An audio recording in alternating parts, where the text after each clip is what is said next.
Sunday the 27th of August, and we continue our passage from Madeira to Gran Canaria. It's now, I'm guessing, a little over 20 knots, so it's got wave heights to about 3 meters now. We're making very good progress though. We're something like halfway now, after only about 26 hours at sea. The sun's on its way down to the west there, about 4 hours of daylight left. Plenty of white horses on the water.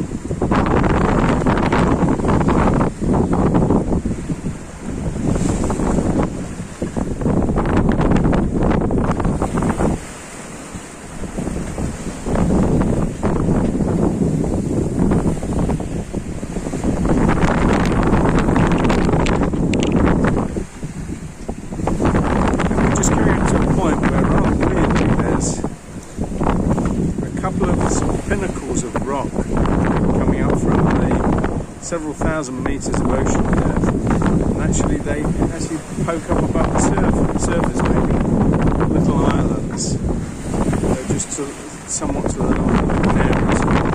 We'll make a small turn once we've passed those.